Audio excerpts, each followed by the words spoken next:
യൂട്യൂബിൽ reused content എന്താണെന്ന് അറിയാത്ത കാരണം പലരുടെയും ചാനലിന്റെ മോണിറ്റൈസേഷൻ നഷ്ടപ്പെടുന്നുണ്ട്. ആദ്യം നമ്മളൊരു കാര്യം മനസ്സിലാക്കേണ്ടത് മറ്റൊരാളുടെ വീഡിയോ ഡൗൺലോഡ് ചെയ്ത് നമ്മുടെ ചാനലിൽ അപ്ലോഡ് ചെയ്യുന്നത് മാത്രമല്ല റീയൂസ്ഡ് കണ്ടന്റ് എന്ന് പറയുന്നത്. ഫോർ എക്സാമ്പിൾ, മറ്റൊരാളുടെ വീഡിയോ ക്ലിപ്പ് മാത്രം യൂസ് ചെയ്തുകൊണ്ട് നിങ്ങൾ വീഡിയോ ചെയ്യുക, സ്റ്റോക്ക് ഫൂട്ടേജ് മാത്രം യൂസ് ചെയ്യുക, AI വോയിസ് മാത്രം യൂസ് ചെയ്യുക, TV ഷോസും സിനിമയും ഒക്കെ ഡൗൺലോഡ് ചെയ്ത് ചെറിയ എഡിറ്റിംഗ് ചെയ്തുകൊണ്ട് അപ്ലോഡ് ചെയ്യുക, ഇതൊക്കെ തന്നെ റീയൂസ്ഡ് കണ്ടന്റ് ആയിട്ട് വരും. ഇവിടെ യൂട്യൂബ് നോക്കുന്നത് ഇങ്ങനെയുള്ള കണ്ടന്റുകളാണ് നിങ്ങൾ അപ്ലോഡ് ചെയ്യുന്നതെങ്കിൽ പോലും നിങ്ങളുടെ സൈഡിൽ നിന്നുള്ള, അതായത് ഒരു ക്രിയേറ്ററിന്റെ സൈഡിൽ നിന്നുള്ള എന്ത് കോൺട്രിബ്യൂഷൻ ആണ് ആ വീഡിയോയിലേക്ക് നൽകിയിരിക്കുന്നത്. അതായത് ഞാൻ ആദ്യം പറഞ്ഞ സോഴ്സിൽ നിന്നുള്ള വീഡിയോകളാണ് നിങ്ങൾ യൂസ് ചെയ്യുന്നതെന്നുണ്ടെങ്കിൽ പോലും നിങ്ങളുടെ വോയിസിൽ മീനിങ് കമന്ററീസ് കൊടുത്തുകൊണ്ടാണ് നിങ്ങൾ വീഡിയോകൾ അപ്ലോഡ് ചെയ്യുന്നതെന്നുണ്ടെങ്കിൽ അവിടെ റീയൂസ്ഡ് കണ്ടന്റ് വരാനുള്ള സാധ്യത വളരെ കുറവാണ്. ഇങ്ങനെയുള്ള വീഡിയോകൾ നിങ്ങൾ ക്രിയേറ്റ് ചെയ്യുകയാണെന്നുണ്ടെങ്കിൽ നിങ്ങളുടെ സ്വന്തമായിട്ടുള്ള ഒരു എഡിറ്റിംഗ് സ്റ്റൈൽ അതിലേക്ക് കൊണ്ടുവരാനായിട്ട് ശ്രമിക്കുക. എന്തെങ്കിലും എഡ്യൂക്കേഷണൽ വാല്യൂ പ്രൊവൈഡ് ചെയ്യുന്ന കണ്ടന്റുകളായിരിക്കണം ഈ രീതി നിങ്ങൾ ക്രിയേറ്റ് ചെയ്യേണ്ടത്. കോപ്പി പേസ്റ്റ് കണ്ടന്റുകൾക്കാണ് റീയൂസ്ഡ് കണ്ടന്റ് കൂടുതലും വരുന്നത്. അപ്പോൾ അതുകൊണ്ട് നിങ്ങളുടെ സൈഡിൽ നിന്നുള്ള കോൺട്രിബ്യൂഷൻ എല്ലാ വീഡിയോയിലും ഉണ്ടെങ്കിൽ നിങ്ങൾക്ക് റീയൂസ്ഡ് കണ്ടന്റിൽ നിന്ന് ഒരു പരിധി വരെ രക്ഷപ്പെടാനായിട്ട് സാധിക്കും. ഇങ്ങനെ നിങ്ങളുടെ ചാനൽ റീയൂസ്ഡ് കണ്ടന്റ് ഇഷ്യൂ ഉണ്ടായിട്ടുണ്ടെങ്കിൽ ഈ വീഡിയോയുടെ താഴെ റീയൂസ്ഡ് എന്ന് കമന്റ് ചെയ്യുക.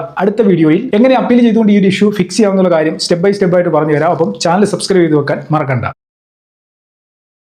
യൂട്യൂബിൽ റീയൂസ്ഡ് കണ്ടന്റ് എന്താണെന്ന് അറിയാത്ത കാരണം പലരുടെയും ചാനലിന്റെ മോണിറ്റൈസേഷൻ നഷ്ടപ്പെടുന്നുണ്ട്. ആദ്യം നമ്മളൊരു കാര്യം മനസ്സിലാക്കേണ്ടത് മറ്റൊരാളുടെ വീഡിയോ ഡൗൺലോഡ് ചെയ്ത് നമ്മുടെ ചാനലിൽ അപ്ലോഡ് ചെയ്യുന്നത് മാത്രമല്ല റീയൂസ്ഡ് കണ്ടന്റ് എന്ന് പറയുന്നത്. ഫോർ എക്സാമ്പിൾ, മറ്റൊരാളുടെ വീഡിയോ ക്ലിപ്പ് മാത്രം യൂസ് ചെയ്തുകൊണ്ട് നിങ്ങൾ വീഡിയോ ചെയ്യുക, സ്റ്റോക്ക് ഫൂട്ടേജ് മാത്രം യൂസ് ചെയ്യുക, AI വോയിസ് മാത്രം യൂസ് ചെയ്യുക, TV ഷോസും സിനിമയും ഒക്കെ ഡൗൺലോഡ് ചെയ്ത് ചെറിയ എഡിറ്റിംഗ് ചെയ്തുകൊണ്ട് അപ്ലോഡ് ചെയ്യുക, ഇതൊക്കെ തന്നെ റീയൂസ്ഡ് കണ്ടന്റ് ആയിട്ട് വരും. ഇവിടെ യൂട്യൂബ് നോക്കുന്നത് ഇങ്ങനെയുള്ള കണ്ടന്റുകളാണ് നിങ്ങൾ അപ്ലോഡ് ചെയ്യുന്നതെങ്കിൽ പോലും നിങ്ങളുടെ സൈഡിൽ നിന്നുള്ള, അതായത് ഒരു ക്രിയേറ്ററിന്റെ സൈഡിൽ നിന്നുള്ള എന്ത് കോൺട്രിബ്യൂഷൻ ആണ് ആ വീഡിയോയിലേക്ക് നൽകിയിരിക്കുന്നത്. അതായത് ഞാൻ ആദ്യം പറഞ്ഞ സോഴ്സിൽ നിന്നുള്ള വീഡിയോകളാണ് നിങ്ങൾ യൂസ് ചെയ്യുന്നതെന്നുണ്ടെങ്കിൽ പോലും നിങ്ങളുടെ വോയിസിൽ മീനിങ് കമന്ററീസ് കൊടുത്തുകൊണ്ടാണ് നിങ്ങൾ വീഡിയോകൾ അപ്ലോഡ് ചെയ്യുന്നതെന്നുണ്ടെങ്കിൽ അവിടെ റീയൂസ്ഡ് കണ്ടന്റ് വരാനുള്ള സാധ്യത വളരെ കുറവാണ്. ഇങ്ങനെയുള്ള വീഡിയോകൾ നിങ്ങൾ ക്രിയേറ്റ് ചെയ്യുകയാണെന്നുണ്ടെങ്കിൽ നിങ്ങളുടെ സ്വന്തമായിട്ടുള്ള ഒരു എഡിറ്റിംഗ് സ്റ്റൈൽ അതിലേക്ക് കൊണ്ടുവരാനായിട്ട് ശ്രമിക്കുക. എന്തെങ്കിലും എഡ്യൂക്കേഷണൽ വാല്യൂ പ്രൊവൈഡ് ചെയ്യുന്ന കണ്ടന്റുകളായിരിക്കണം ഈ രീതി നിങ്ങൾ ക്രിയേറ്റ് ചെയ്യേണ്ടത്. കോപ്പി പേസ്റ്റ് കണ്ടന്റുകൾക്കാണ് റീയൂസ്ഡ് കണ്ടന്റ് കൂടുതലും വരുന്നത്. അപ്പോൾ അതുകൊണ്ട് നിങ്ങളുടെ സൈഡിൽ നിന്നുള്ള കോൺട്രിബ്യൂഷൻ എല്ലാ വീഡിയോയിലും ഉണ്ടെങ്കിൽ നിങ്ങൾക്ക് റീയൂസ്ഡ് കണ്ടന്റിൽ നിന്ന് ഒരു പരിധി വരെ രക്ഷപ്പെടാനായിട്ട് സാധിക്കും. ഇങ്ങനെ നിങ്ങളുടെ ചാനൽ റീയൂസ്ഡ് കണ്ടന്റ് ഇഷ്യൂ ഉണ്ടായിട്ടുണ്ടെങ്കിൽ ഈ വീഡിയോയുടെ താഴെ റീയൂസ്ഡ് എന്ന് കമന്റ് ചെയ്യുക.